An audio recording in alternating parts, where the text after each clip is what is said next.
Bismillah, alhamdulillah, wassalatu wassalamu ala rasulillah. Inshallah, we're now going to have some advice from Abu Usamah on the subject of brotherhood. Bismillah ar-Rahman ar-Rahim. And alhamdulillahi nahmaduhu wa nasta'inuhu wa na'udhu billah min shururi anfusina. Wa ashhadu an la ilaha illallah wahdahu la sharika lah. Wa ashhadu anna Muhammadan abduhu wa rasuluhu. Amma ba'du.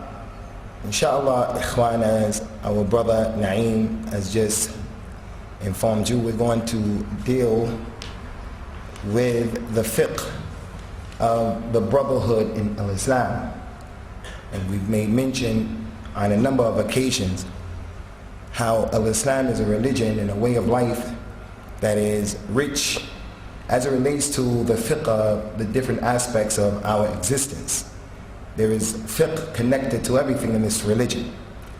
And if a person was to comprehend the fiqh of these issues, he'll find that he'll be, insha'Allah, an effective student of knowledge. He'll be an effective Muslim, successful Muslim. There is fiqh in the language of the Arabs. Naeem said some of the brothers, they didn't complain, but they were asking that you have to translate the words because you use so many words in Arabic. That's an ongoing criticism. We get lost and we forget. And we'll try to do our best. But again, ikhwan, it is important, it is imperative that the Arabic language is the key. And depending upon your level of sincerity and ijtihad and hard work, if you get the Arabic language, the pearls and the treasures of the books of Islam will be open to you. So the language of the Arabs, the language of the Quran, it has some fiqh in it. If we understand the fiqh of the language, it helps the individual to comprehend and understand the ayats of the Quran. This issue of brotherhood is the same case. We're all brothers one to another, but the brotherhood that we have, many times we don't understand what is the reality of the brotherhood in Islam, and as a result of that, we have a lot of the issues that are going on between ourselves. Issues of su'adhan, having bad opinions of each other, making ghiba, al-kibr, being arrogant, al-ihana, looking down upon brothers and feeling that because of whatever frivolous dunya reason, he's lesser than us, or he's not worthy of some of the rights that we give to other people, or some of the rights that we expect for ourselves. So we're going to give you a very easy, comprehensive class, inshallah, about this fiqh of the al-akhuwa in al-Islam. Asking Allah subhanahu wa ta'ala for his tawfiq, and also asking him for the ability to apply and to practice, to understand what is going to be put forth, inshallah. When we talk about the brotherhood of al-Islam, again, we go back to the issue of the minhaj of Islam, the proper methodology. And we have to look at those people who are our example. And we look at how they showed and exemplified the true meaning of al-akhuwa in al-Islam. You and I, we are not the examples that should be looked at and taken for people who want to know how to practice brotherhood. But instead, we look at those companions of the Rasul sallallahu alaihi wasallam who were not unlike us. They were not unlike us, in that we have different tongues, languages, colors. We come from different places. That was the same situation with them. We have Bilal ibn Rabah al-Habashi. We have Suhaib al-Rumi, a Roman. We have Salman al-Farisi, a Persian. Despite these differences in their jinsiyah and where they came from, they exemplified and showed to us the reality of this brotherhood. We even have a companion that you all know about, a scholar from the scholars of the Jews, Abdullah ibn Salam, radiyallahu anhu. He accepted the religion of al-Islam. And our mother, Safiya, the wife of the Prophet sallallahu alaihi wasallam, she was a Yahudiya prior to accepting al-Islam. And Allah Ta'ala said about the Jews in the Quran, لَتَجِدَنَّ أَشَدَّ النَّاسِ عَدَاوَةً لِلَّذِينَ آمَنُوا الْيَهُودَ وَالَّذِينَ أَشْرَكُوا. You will find those people who have the strongest enmity and hatred towards the people who believe. They are the Jews and the mushrikun.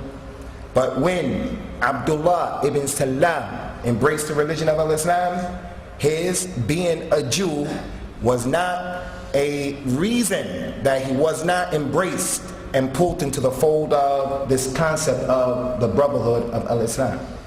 And that's what the adawa of the Jews that we know. It has been explained in perfect detail of the Quran how they are. But those people who embraced Islam from the Jews, Rasulullah sallallahu alayhi wa ala alihi wa sallam taught the companions how to accept those people. We have the situation with the Ansar.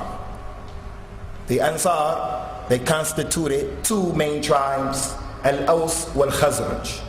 In the times of Al-Jahiliyyah, before Al-Islam, they used to have massive problems between themselves over things that no one would consider to be worthy of fighting for. They would fight each other for hundreds of years. They had a fight for 200 years over a horse race that one of them lost back in the days of Al-Jahiliyyah. They fought each other. They would come together for their parties, and when they come together, they start drinking their khamr. One of the poets would stand up and he'll start making poetry about the horse race, and lo and behold, they're fighting each other. And then the fight will last a month, the following year 2 months, the following year they may take a break, the following year the same things happen, and on and on and on. Rasulullah came to those people, the Ansar of Al-Madinah, and he put between them this ta'leef of their qulub, as Allah mentioned in the Quran, وَاذْكُرُوا نِعْمَةَ اللَّهِ عَلَيْكُمْ إِذْ كُنْتُمْ أَعْدَاءً فَأَلَّفَ بَيْنَ قُلُوبِكُمْ فَأَصْبَحْتُمْ بِنِعْمَتِهِ إِخْوَانًا. Remember the favor of Allah upon you when you were enemies one to another, and then Allah brought your hearts together and you became brothers. And another very important point, and this is critical, ikhwan, and that is, there is nothing that can combine the hearts of the people and unite the hearts and the minds of the people and make them true brothers except the deen of Allah subhanahu wa ta'ala. Allah told the Messenger of Allah in the Quran, وَلَوْ أَنفَقْتَ مَا فِي الْأَرْضِ جَمِيعًا مَا أَلَّفْتَ بَيْنَ قُلُوبِهِمْ وَلَكِنَّ اللَّهَ أَلَّفَ بَيْنَهُمْ. Ya Muhammad, if you were to spend all of the money in the earth, all of the money that's hidden under the earth, when the Dajjal comes, he's going to tell it to come out. That great massive treasure that's hidden in the Euphrates River from the signs of the hour, the people will come to that and they'll know this hadith, as you all will hear, that the Euphrates will throw forth a great treasure. For every 100 people who come to this treasure, they're going to fight. 99 will be killed in the process, and only one will be remaining alive. Despite the fact that the people know the hadith and they know about what's going to happen, everyone is going to say, لَعَلِّي أَنَا الَّذِي يَنْجِي. He will say, I hope or I think I'm the one who's going to be that one who doesn't die or get killed from the greed of the people. So Allah told Rasulullah in the Quran, if you were to spend all of the money in the earth, you would not have been able to bring the hearts of these people together. But Allah brought their hearts together. Meaning what? That the deen of Allah is the only thing that can unite the people. The fact that we get behind that iman and we're united with his movements. We don't precede him. We get under the authority of the Khalifa or the leader of the Muslims. We worship one ilah. We have one kitab. We have one qibla. All of these issues, the akhuwa in al-Islam, loving for your brother what you love for yourself, and what has been legislated in this bab, these are the things that unite the people. As for the money, wallahi, money does not unite people. As for where you come from, we've seen recently that people's colors and their jinsiyah, it does not unite the people. Look at this man, Saddam Hussein. Nasallallahu al-afi was-salama. The dawah of Saddam Hussein is that he's a Ba'athi, and the Ba'athi dawah is a dawah in which they believe that the Arab people, they're better than everyone else. Pan-Arabism. They believe that the Arab who is a Jew is better than the Muslim who is a non-Arab. So what happened to Saddam's Pan-Arabism when his brothers in the Arab world allowed the enemies of al-Islam to use their bases, to use their airspace, to use all of their resources in order to get the man? Where was the brotherhood of the Arabs? So the money, where you come from, geography, all of those issues, your language, all of those issues, when it really comes down to the crunch, when it's crunch time, you will find the people forsaking you if that's what your brotherhood is predicated upon and built upon. Whereas if people are Muslims and they're practicing this religion and they're practicing this concept of brotherhood, when the going gets tough, you can rest assured that your brother is not going to forsake you. As we saw with the companions of Rasulullah sallallahu alaihi wasallam. الذين قال لهم الناس إن الناس قد جمعوا لكم فاخشوهم فزادهم إيمانا وقالوا حسبنا الله ونعم الوكيل. Allah revealed this ayat in the incident of Surah Al-Ahzab. In Surah Al-Ahzab, in the incident of the Ahzab, when all of the Arabs came together in order to extinguish the light of al-Islam, the first time in the history of the Arabs who could not agree on anything. If the guy didn't like you, he'll break the bay'ah and he'll leave you alone. They couldn't agree on anything. But for the first time in their history, they all decided to come together to extinguish the light of al-Islam. So Allah revealed this ayah showing the quwwah of the iman and the brotherhood of the Muslims. And He said in that ayah, those people, the companions, when the people said to them, the Jews of Medina, the troublemakers from the munafiqeen, they said to the companions, Inna nas qad jama'u lakum. All of the people have come together in the Ahzab to get you. Allah Ta'ala said that did nothing but increase them iman. And they said, Hasbunallah wa ni'mal wakil. Because we have this iman and we have this deen and we have each other, so we're with the Hablul Mateen that will allow us to defeat these people. So it is this akhuwa of al-Islam, ikhwan, that we want to explain to you in the hopes that we will learn how to practice these issues again, or how to practice these issues in our lives. The scholars of al-Islam, ikhwan, after making al-istiqra, after reading the book of Allah, from the beginning to the end, that process is called al-istiqra, from qara'a, the word qara'a, iqra, istiqra. And the wazn of istaf'ala. Istiqra means that you read something from the beginning to the end, and then after reading it all, you extract a benefit. Like the 3 levels of a tawheed. There's no ayat in the Quran that tells us tawheed al-uluhiyya, wal-rububiyyah, wal-asma, wal-sifat. But when you read the Quran from the beginning to the end, those are the 3 concepts that come out. Similarly, as it relates to the brotherhood of al-Islam, when you look at the Quran, the scholars, after making this istiqra, they said that al-Islam, the brotherhood, it has 3 arkan, 3 pillars that the brotherhood is built upon. And the pillar, as you all know, it is the most important aspect of any structure. The arkan of al-Islam are 5. The arkan of al-Iman, they're 6. If one of the rukn of the arkan of Iman or Islam is lost, weak, then the person's Islam and his Iman is also going to be lost or weak.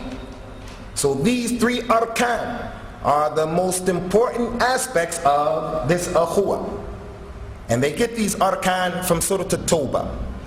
The first dalil is an ayat that is a tremendous ayat in the Quran, known as Ayatul Sayf. Ayatul Sayf, the ayat of the sword. A little information, trivia information, if you want to have these trivia games that we play with our children, our wives, with each other when we're traveling. A trivia question: which ayat of the Quran abrogated more ayat than any other ayat? The jawab, ayat to Sayf.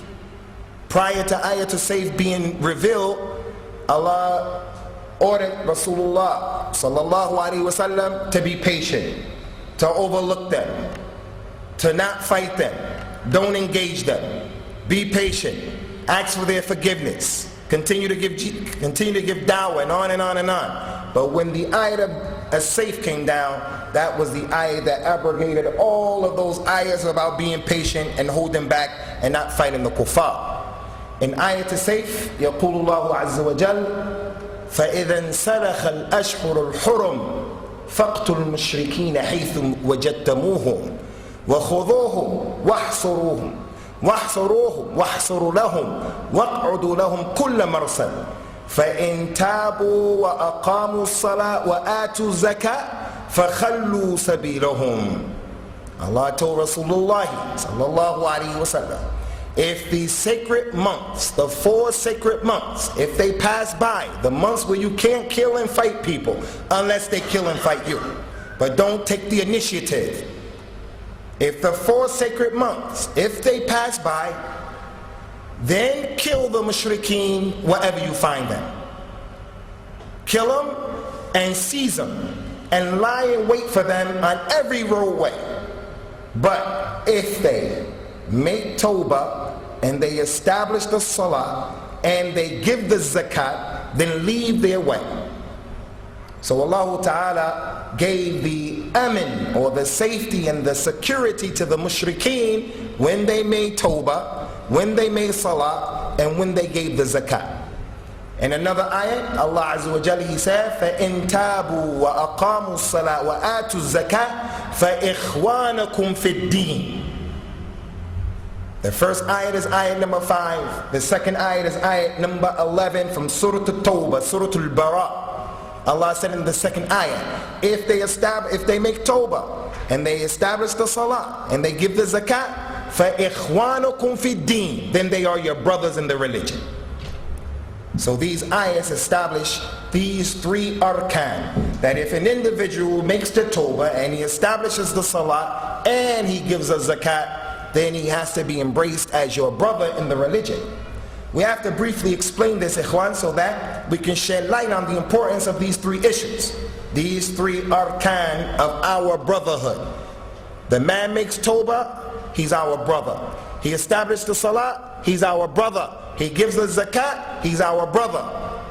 Does that mean that Hajj and Siyam is not a part of that? Doesn't mean that. But these three things are the arkan that have been mentioned and designated by Allah Azza wa Jal, Al-Hakim Al-Jabbar.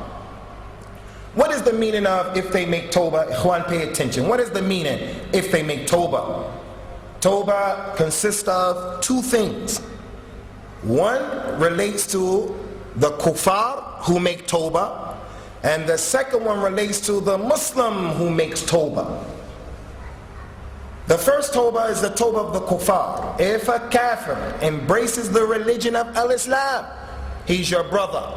If he was a white man, if he was a Jew, if he was George Bush, if he was Margaret Thatcher, if he was any kafir who used to kill the Muslims, the guy in Israel right now, if he announces his Islam after doing all that he's done to the Muslims in Palestine, we have to embrace him as our brother because he made tawbah.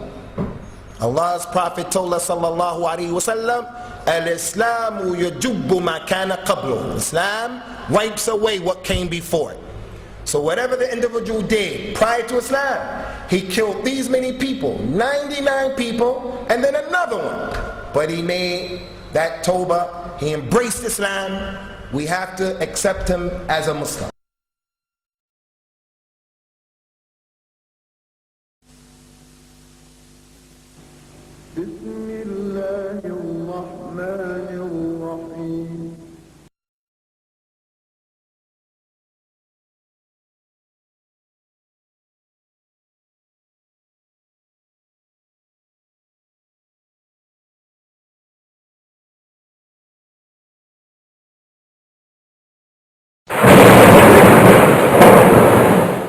فإذا جاءت الطامة الكبرى يوم يتذكر الإنسان ما سعى وبرزت الجحيم لمن يرى فأما من طغى وآثر الحياة الدنيا فإن الجحيم هي المأوى وأما من خاف مقام ربه ونهى النفس عن الهوى فإن الجنة هي المأوى.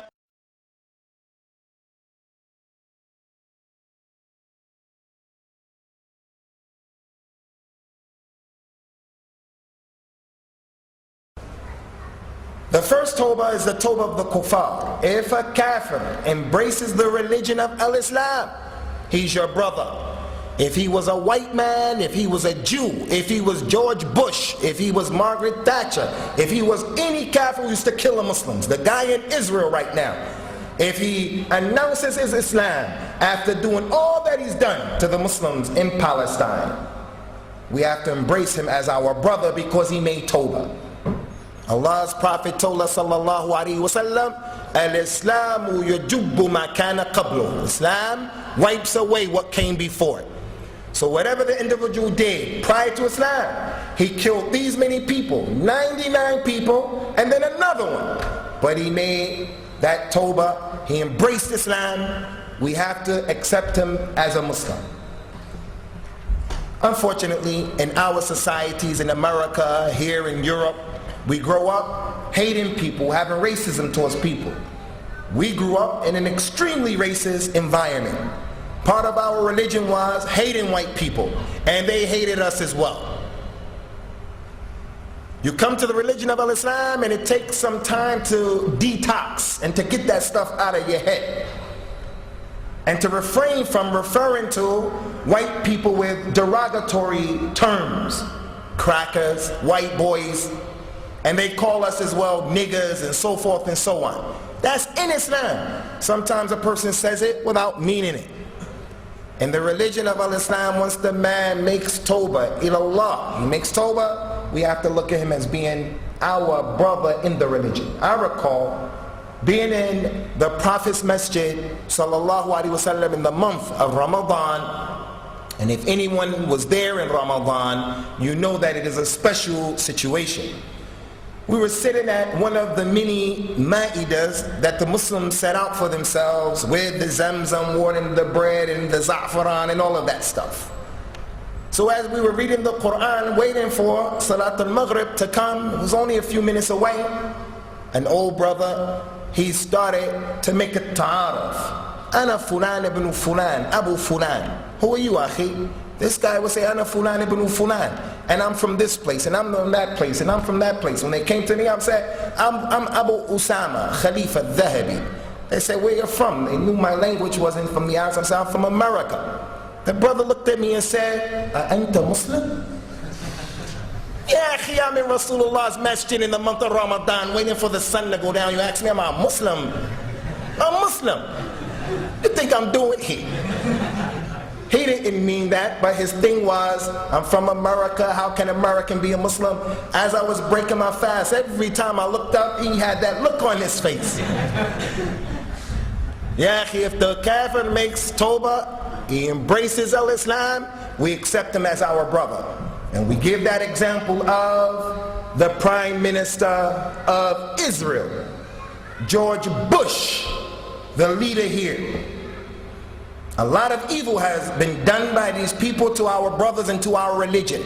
If one of them embraces the deen of Islam, we accept him wholeheartedly as our brother. As it relates to the Muslim, we know of a Muslim who committed zina. We know of a Muslim who smoked crack. We know of a Muslim who left salat, didn't wear hijab. We know a Muslim who's doing something kabira from the kaba'ir, and then he makes tawbah to Allah subhanahu wa ta'ala. Prior to his tawbah, we boycotted him. Prior to his tawbah, we had a problem with visiting him and giving him salams.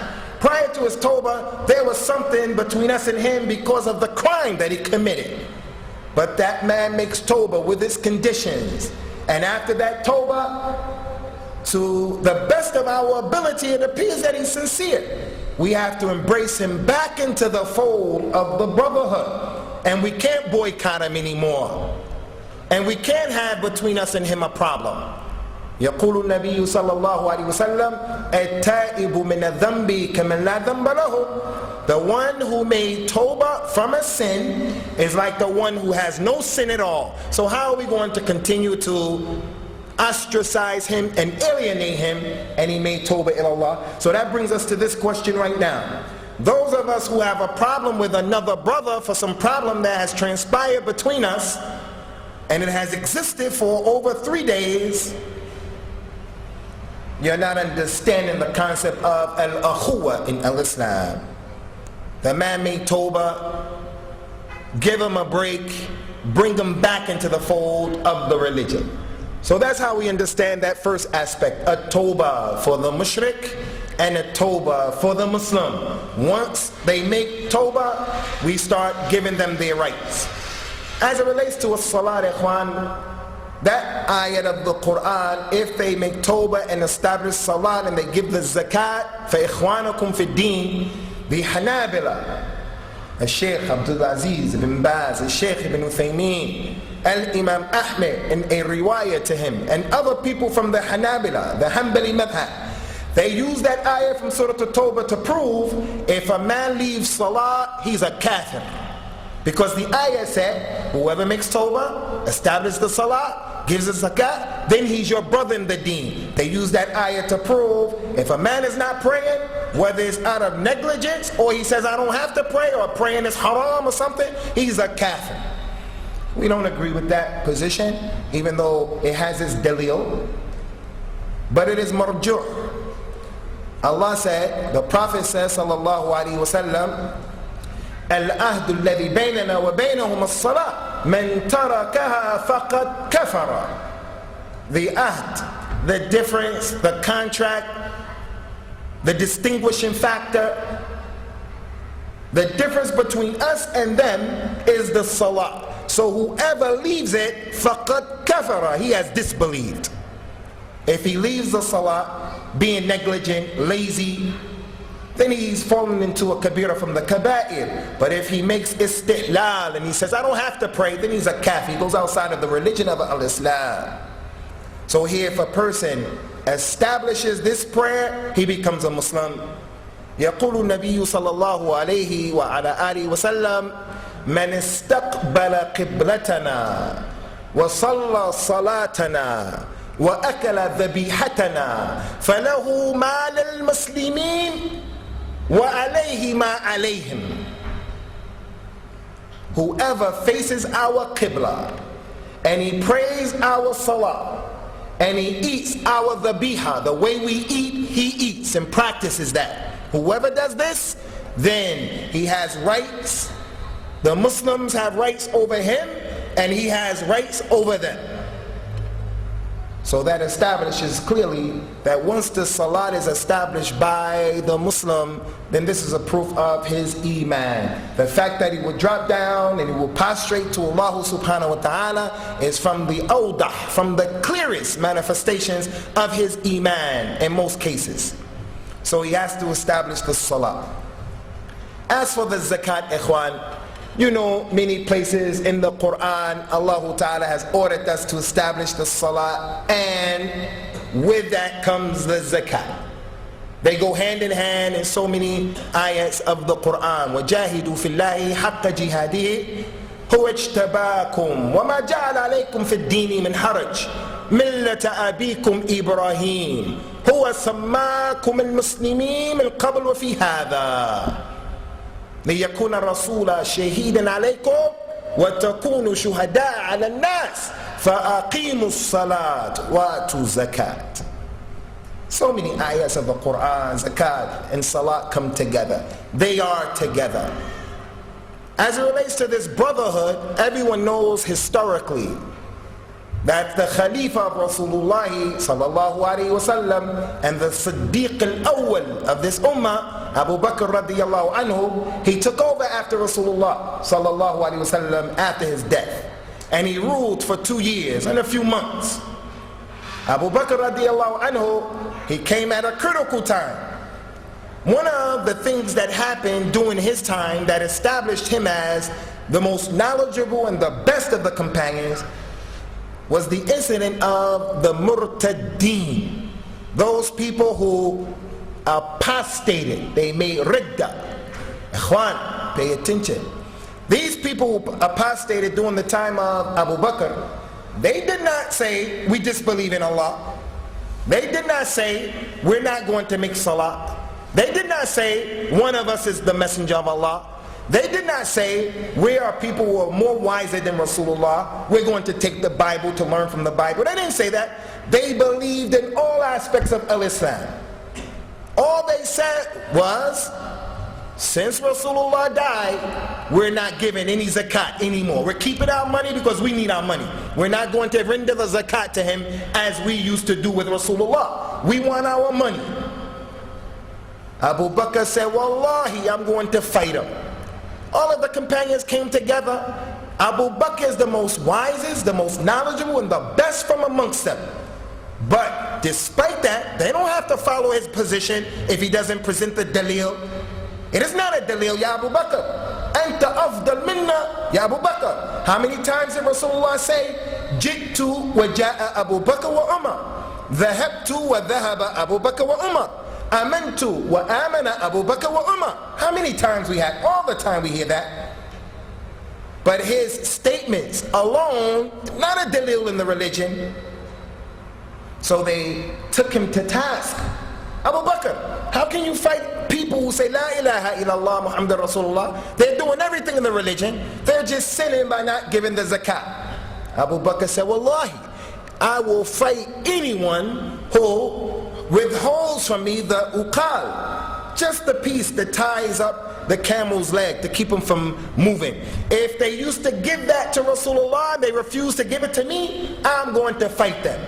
If they give me the camel for zakat, but they hold back the iqal that ties his leg up, I'm going to deal with them because they have to give us even the iqal. That's the deen of Islam.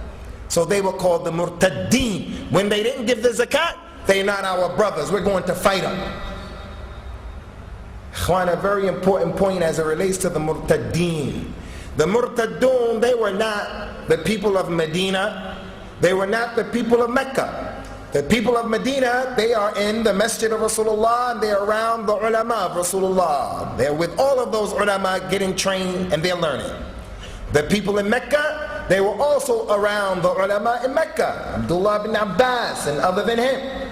The murtaddun, they were the people who lived far away in the Badia, in the desert, which teaches us something. When you live far away from the markaz of the Muslims and the masjid of the Muslim and the Muslim population at a time when you should not practice uzla, there's a time when we should break off from the people. Other than that time, you should connect yourself to the people. As he says, sallallahu alayhi wa sallam, al-mu'min alladhi yukhalitu an-nas wa yasbiru ala adahum khayru min al-mu'min alladhi la yukhalitu an-nas wa la yasbir ala adahum. The believer who mixes with the people and he's patient with their annoyances, he's better than the believer who doesn't mix with the people and he's not patient with their annoyances. Wallahi, when we mix with each other, as Sulaiman said, Dawood said, we're going to annoy each other. The man he makes salah, Al-Imam Al-A'mash. Al-Imam Al-A'mash, ikhwan, his name is Sulaiman ibn Mihran. He's one of the tremendous scholars of Al-Islam. They say that Al-A'mash was the first person to start really putting together the hadith in the place that he came from. Al-Imam Al-A'mash. They describe him as being a bit anti-sociable because he didn't like dealing with the people. Al-Imam A'mash had a dog that he used to put in the front of his door, in his door. When the people want to come to get the hadith, his dog would start barking and keep the people away. The people came one time, Al-Imam Al-A'mash was crying. They asked him, why are you crying? He said, the one who used to order with the ma'ruf and prevent the munkar, he has died. My dog died, prevent me from the people. He used to make the salah, and after the salah he made the dhikr. He was a man who was really on this dhikr. People would come to him. We came all the way from the other side of the dunya. We want to ask you about this hadith. And Imam Ahmad would just look at the people and just continue to make the dhikr, as if to say, how can you interrupt the man after he's doing his salah and then he makes his dhikr? So we're going to get annoyed, and we're going to annoy people when we come together with them. But that annoyance, we just have to be patient with it. So the murtadun, those people who apostated, they were the people who lived in the desert, in the badia. They were far away, and when you live far away, you're going to have problems. Man bada jafa. Rasulullah said, whoever lives in the badia, in the desert, far away from the people, he's going to be rough, he's going to be coarse. So that's how we understand very briefly those three arkan of the akhuwa of al-Islam. At-Tawbah, establishing the salah. In addition to that, giving the zakat. After that, the Brotherhood of al-Islam, it has levels. 3 levels. We'll start off with the lowest level. The lowest level that everyone has to be upon. Everyone has to be upon. Ikhwan, from the other. And the person who did it, he doesn't mean it. He comes with sincerity, inshallah. From the other that we suffer from is this example, a real living example, is we leave after everyone make efforts. You brothers remained in the class, you pray Maghrib, and then I gave a talk, you remained and you stayed and you made Isha and you left. That is tough. Everyone is making jihad and effort. I left the masjid yesterday, a brother who I never met before, my brother, Akhi Fillah, he's smaller than me, younger than me, he came up to me, Assalamu alaikum akhi, what's going on? He said, look, I went over to that other place and they said that they are talking about you, that we shouldn't come here. Anta mutakallam fi. You know, they talking about you. What are they saying? They told me to ask you, what are they saying about you? I said, akhi, I didn't want to make tamfir of the brother. This is my brother. And he seemed sincere and he seemed nice. But I couldn't help to sit there, and in my mind, voices were going off in my head. I had light bulbs here, light bulbs there. I said, akhi, what sense does that make? Someone says that I'm mutakallam fiya. Go ask him what is being said. Let them tell you what's being said, and then come to me and I'll tell you what I believe. And I'll tell you what my position is. But this is the nonsense that we're dealing with right now. You ask one of them, what's being said? Such and such is being said. What's the dalil? I don't know. Then akhi, busy yourself with learning about the arkan of the Brotherhood of al-Islam, the tajweed of the Quran, the 40 hadith of al-Imam al-Nawawi, the usul al-sunnah of al-Imam Ahmad. That's going to be more beneficial to you. So it is the other. As it relates to the lowest level of the Brotherhood that everyone has to be upon, the highest level is up to you.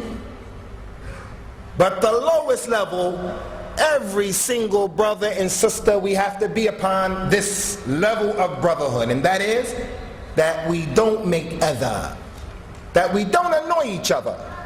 We don't annoy each other to the best of our ability. Allah says in the Quran, in Surah At-Tawbah, Surah Al-Ahzab, وَالَّذِينَ يُؤْذُونَ الْمُؤْمِنِينَ وَالْمُؤْمِنَاتِ بِغَيْرِ مَا اكْتَسَبُوا فَقَدْ احْتَمَلُوا بُهْتَانًا وَإِثْمًا مُبِينًا. Those people who make other and they annoy the believing men and the believing women, and they accuse them of what they didn't do, they have carried on themselves a buhtan, that is a thing, and an ithm that is great. That is mubin. This ayat was revealed because of our mother, Abdullah al-Humayra bintu Siddiq radiyallahu anhuma, when the people said that she committed zina, coming into al-Medina late at night with Safwan ibn Mu'attal radiyallahu anhu. Allah revealed that you people are making other to Rasulullah by saying that about his wife, to Aisha by saying that about her, to her father Abu Bakr, to the believers who love her and look at her as their mother. النبي أولى بالمؤمنين من أنفسهم وأزواجه أمهاتهم. They are our mothers. How would one of you feel if someone came and said, your mother's a Zania, simply because your mother was the last one to leave the grocery store? Your mother's a Zania because I saw her leaving the grocery store and then the owner came out and closed the door. You're going to have a big problem with that. So here, this ayat was revealed. Concerning the other of the believers, ikhwan, the believers have different levels. And other to certain people is not like the other to other people.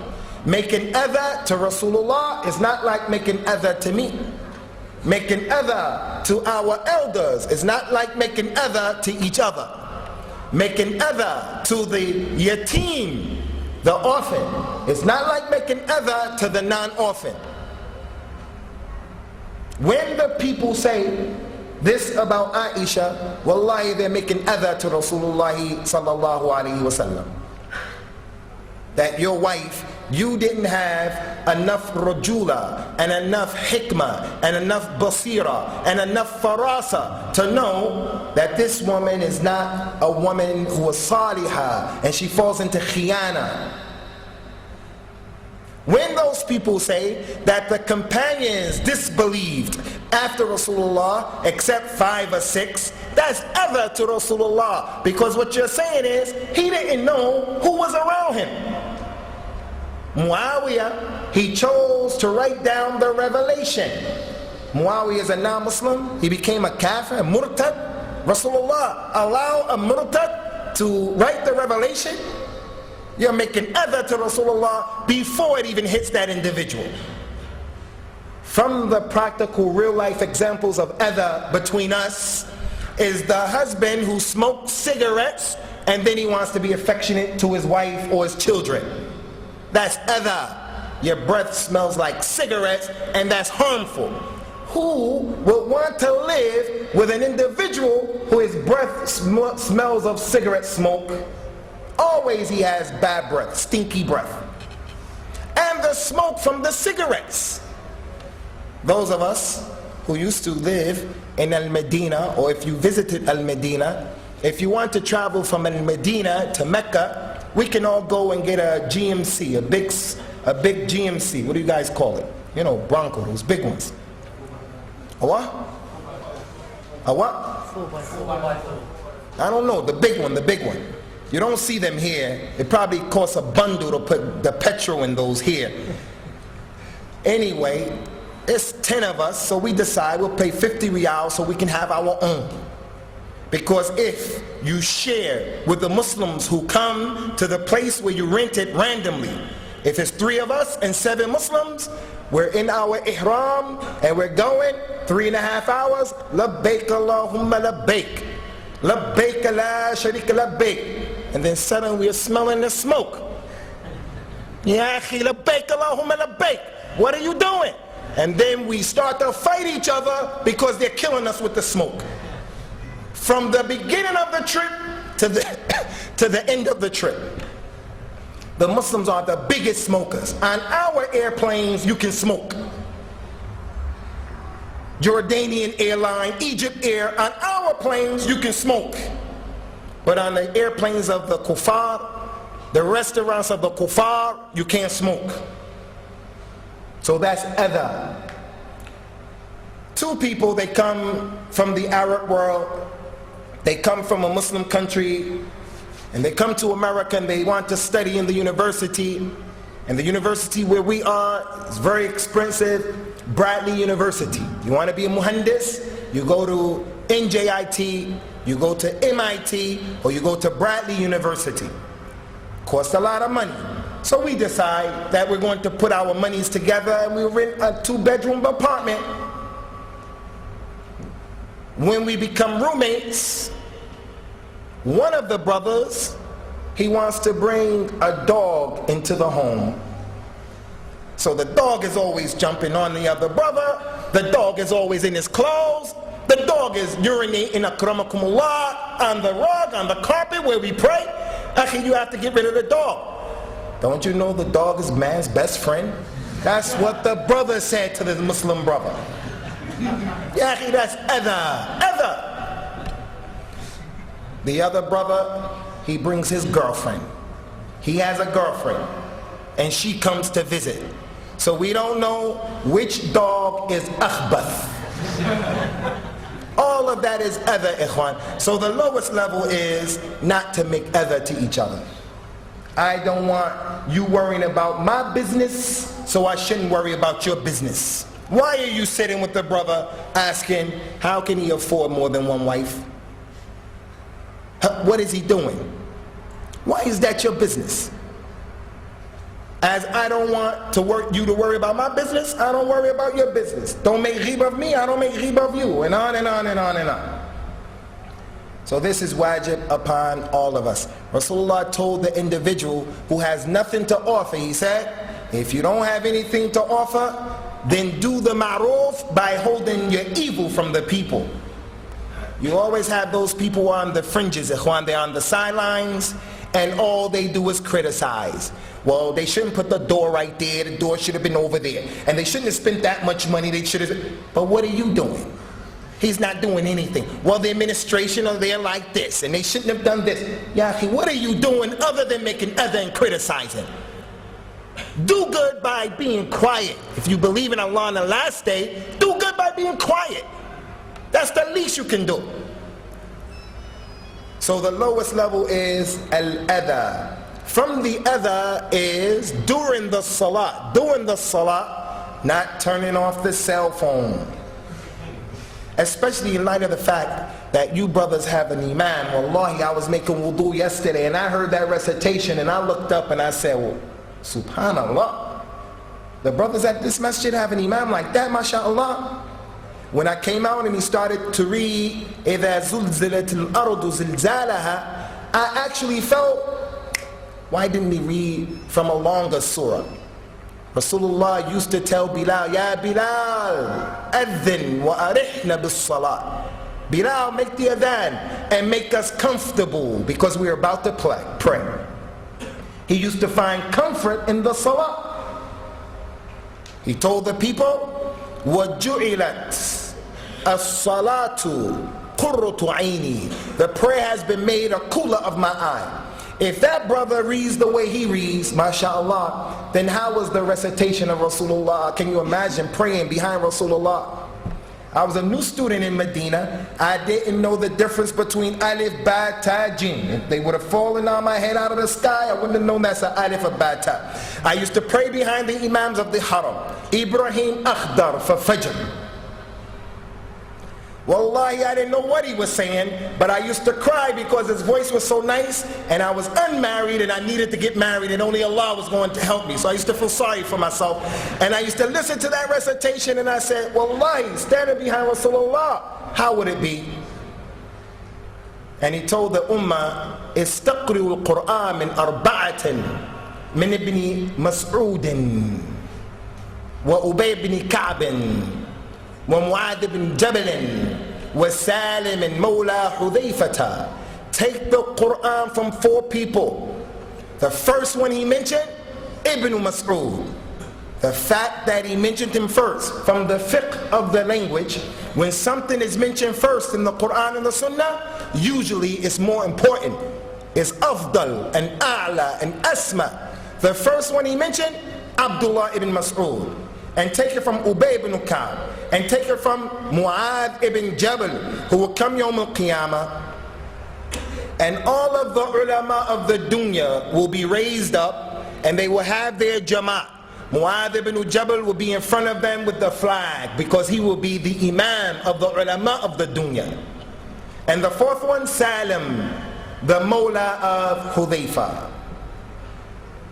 They describe their recitation as being the recitation that will cause the heart to become soft.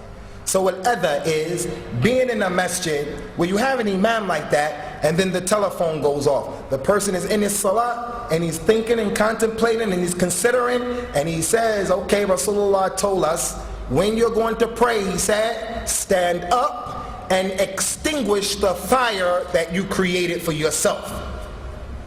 From our actions and deeds, we created a fire. We're going to go to the hellfire if we don't get it together. The salat that you pray is one of the ways that you can extinguish that fire. So when a person stands up to pray, that gives them incentive to be really in this prayer. But he hears the telephone. And then the shaitan, his name is Khanzab, his job is just to make tashwish on the musalli. He comes and now he starts to say, after the telephone, you left your lights on in the car. We have to get back because the dinner is getting ready. And it's fitna. So we have to all be on this level of our brotherhood. The second level is a bit higher and a bit more difficult to practice, and that is loving for your brother what you love for yourself. The Prophet, he says, sallallahu alayhi wa ala alihi wa sallam, la yu'minu ahadukum hatta yuhibba li akhihi ma yuhibbu li nafsihi min al-khayr. None of you truly believes until he loves for his brother what he loves for himself.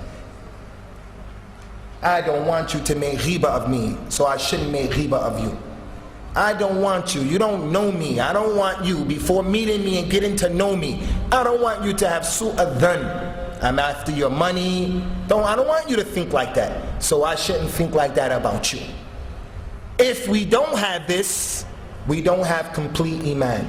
La yu'minu ahadukum, none of you believes, hatta yuhibba li akhihi ma yuhibbu li nafsihi. So if you want the complete iman, part of being a mu'min is to love for your brother what you love for yourself. A Muslim, he may not love for his brother what he loves for himself. This is the iman in al-Islam. Prophet, he says, sallallahu alayhi wa ala alihi wa sallam, kun wara'an takun a'bad al-nas. وكن قنعا تكون أشكر الناس وأحب للناس ما تحب لنفسك تكون مؤمنا. Have wara, awareness. You will be the one who is the most abid, the most abid. You're the real abid, the real slave. Have some wara. Oh, I doubt that, so I'm going to leave it alone. I don't think that's a good thing, so I'm going to leave it alone. This is al-wara. What do you think about what Sheikh so-and-so said about Sheikh so-and-so?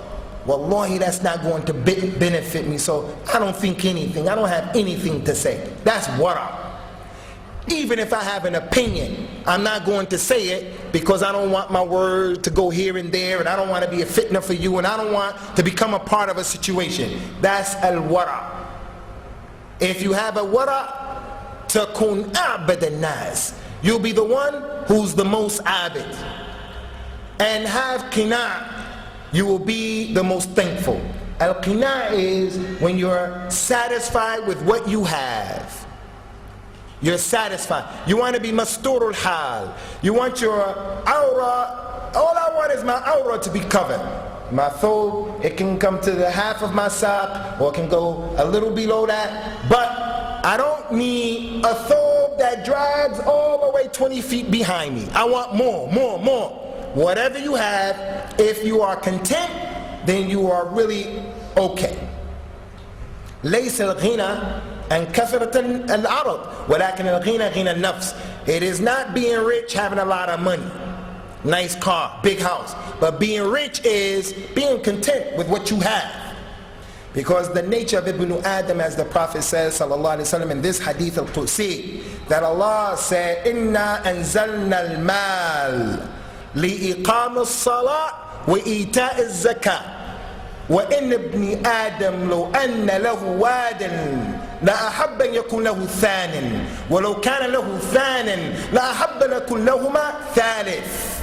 ولا يملأ جوف ابن آدم إلا التراب ويتوب الله على من تاب. Pay attention to this hadith, ikhwan. The hadith of Qudsi said, verily He said, verily, Allah said, verily we sent the money down.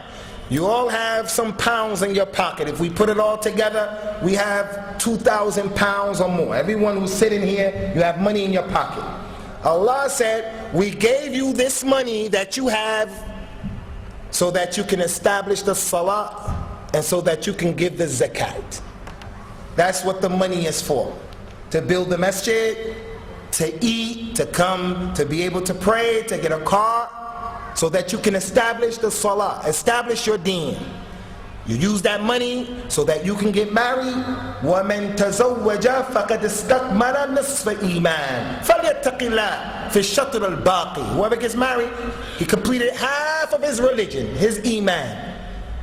So let him fear Allah on the other half. He needs money to get married. We revealed and we gave you this money for the establishment of the salah and to give the zakat. We didn't give you the money to worship the money. تَعِسَ عَبْدُ الدِّينَارِ وَعَبْدُ الدَّرْهَمِ وَعَبْدُ الْقَتِيفَةِ.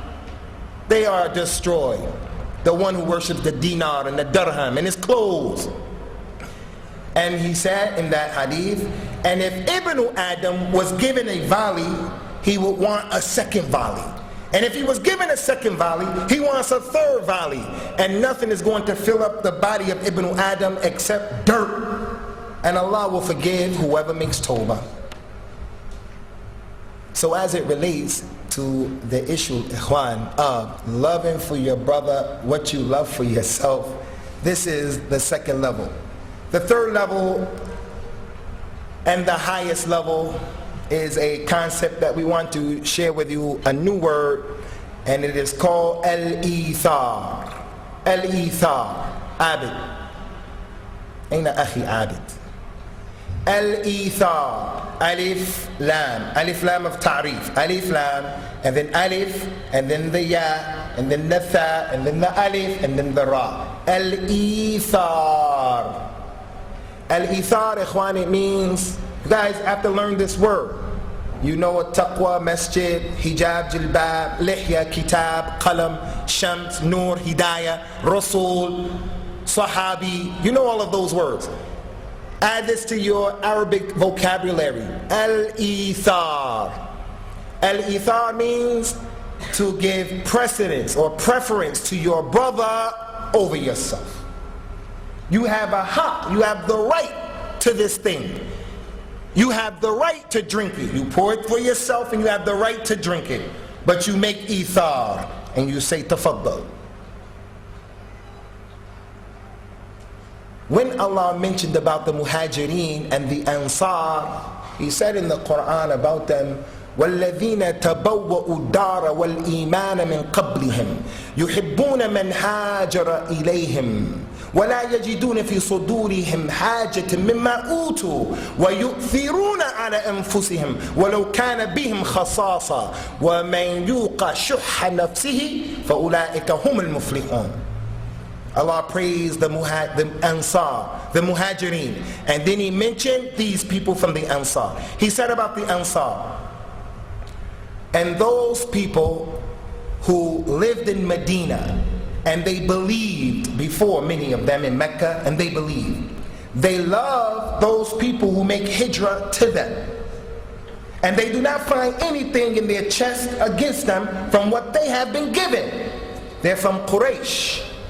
Rasulullah said about Quraysh, Al-Umara fi Quraysh wal-Wuzara fi al-Ansar. They have to be the Umara. When Rasulullah died, Al-Ansar came together and they were going to choose Sa'd ibn Ubadah or Sa'd ibn Mu'adh as their leader. Abu Bakr, the most knowledgeable one, with Umar and the rest of them, they went. Abu Bakr said, you can't do that. Rasulullah said, Al-Umara Quraysh wal-Wuzara al-Ansar. You can't be the Umara. That's what Allah gave them. When they used to make jihad, Rasulullah would give a lot to the Muhajirin and wouldn't give a lot to them.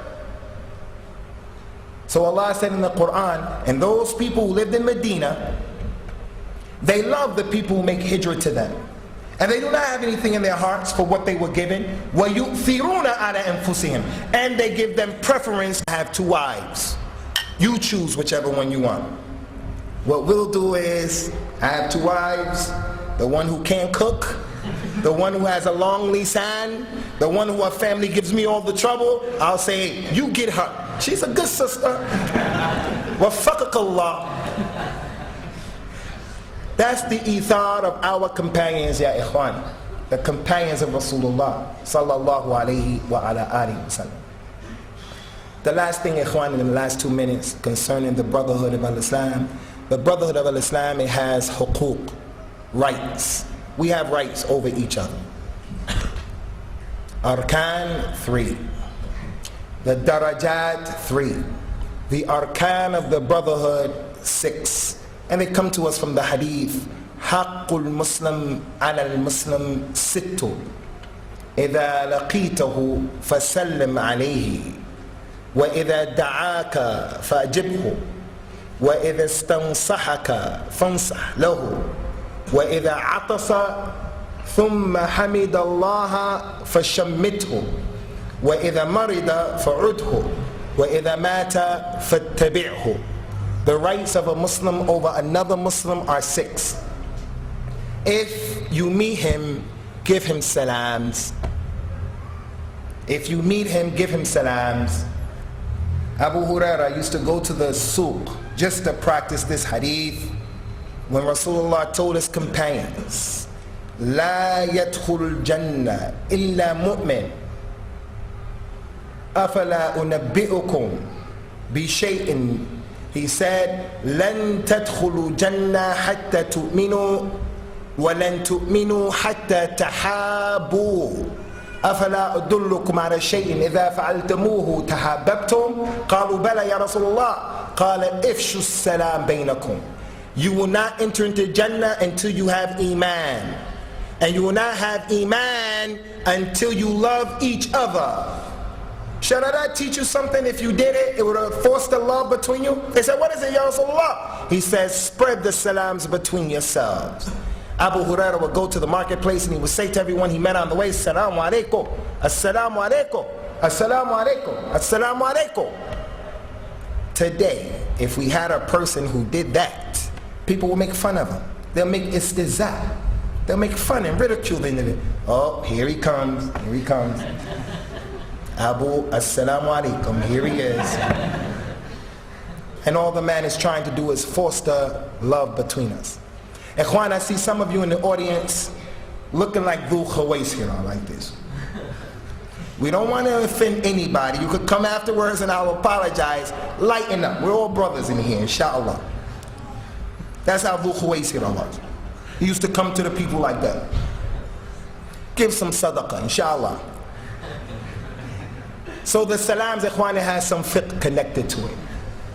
From the ashrat of the sa'a is the salam will only be with the ma'rifah. We'll only give salams to the people we know. That's all. I give salams if I know you. If I don't know you, I don't give salams. If the shaykh comes, we'll give him salams. We won't give the other people salams. So it has a lot of fiqh. Who starts the salams? The young on the old, the standing on the sitter, and so forth and so on.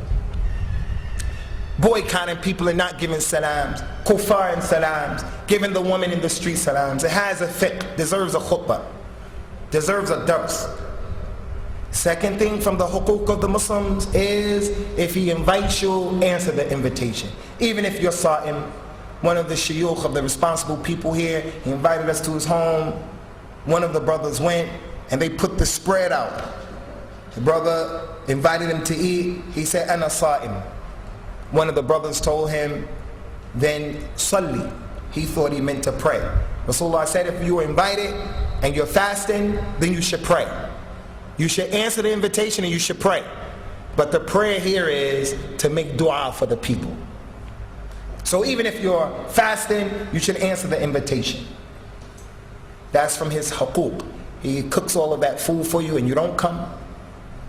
From the huquq, if he seeks your advice, give him advice. إِذَا اسْتَنْصَحَكَ فَانْصَحْ لَهُ. He wants your advice, give him the advice. But it's like being a judge. If it's not fardul ayn, be careful. Ya akhi, I need your advice. I have a wife, I've been married for 13 years. She's a good woman. but she burns the rice constantly. I have 6 children by her. I can't take it anymore. Yeah, he divorce her. Find a woman who can cook very good. You don't want to give that kind of advice, and you don't want to ask someone who gives that kind of advice. Destroy your family over a bowl, a pot of rice. Number 4, if he sneezes and says, Alhamdulillah, we say, Yarhamakallah. If he sneezes and he doesn't say Alhamdulillah, we teach him, we let him know. If he doesn't say it, then we don't say Yarhamakallah. Even the Jews used to do this with Rasulullah. They used to sneeze so that he can say Yarhamakullah. But he used to say Yuslihullah balakum. May Allah rectify your affairs. But he didn't say Yarhamakallah. Number 5, if he becomes sick, then go and visit him.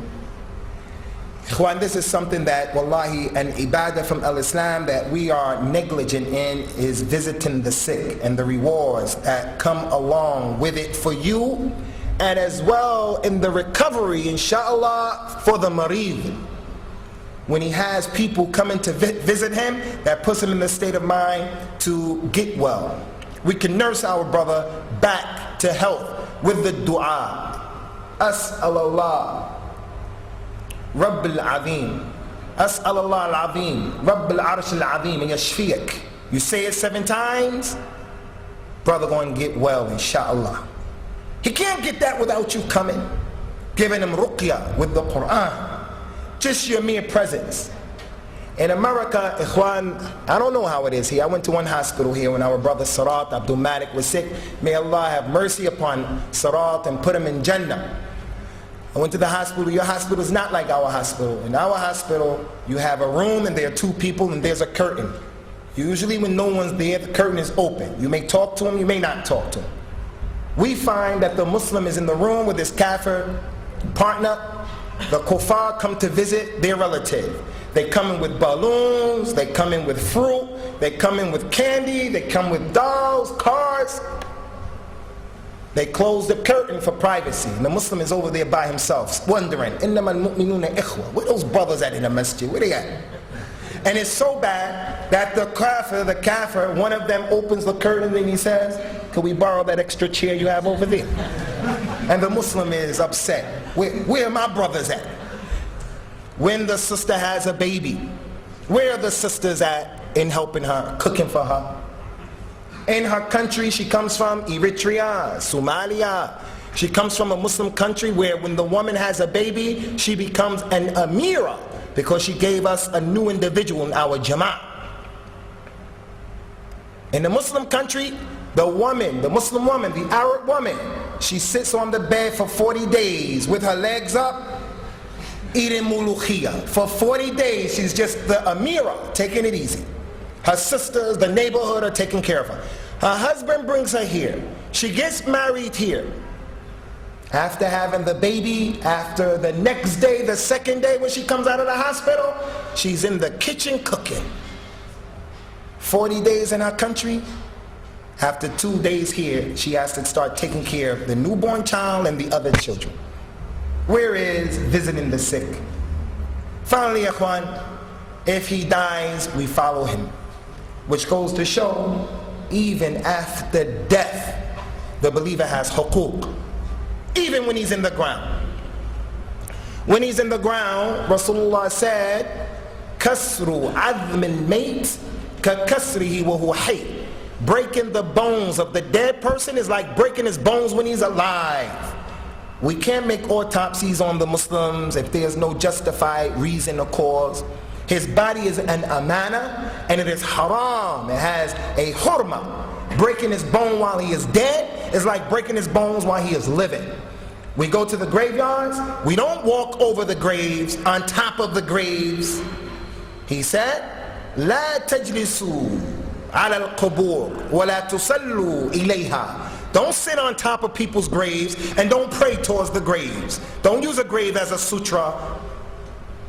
They have huquq and they are in the graveyard. When we go to the graveyard, Assalamu alaikum wa rahmatullahi wa barakatuh ya ahlil. Assalamu alaikum wa rahmatullahi wa barakatuh. It's the dua again. أهل الديار من المسلمين والمسلمات إنكم سابقون ونحن لاحقوكم إن شاء الله نسأل الله لنا ولكم العافية. All of those ad'iyah of the dua for the ashab the qubur, and that's in the grave. There are other rights, ikhwan, but these 6 come in this hadith. From the haqq of the Muslim on the Muslim is that we help each other, zalim or mazloom. There are a lot of rights. So we're going to stop here, inshallah. And I don't know, we went over the time, but I think that was the question and answer time, I believe. سبحانك اللهم وبحمدك واشهد ان لا اله الا انت استغفرك واتوب اليك.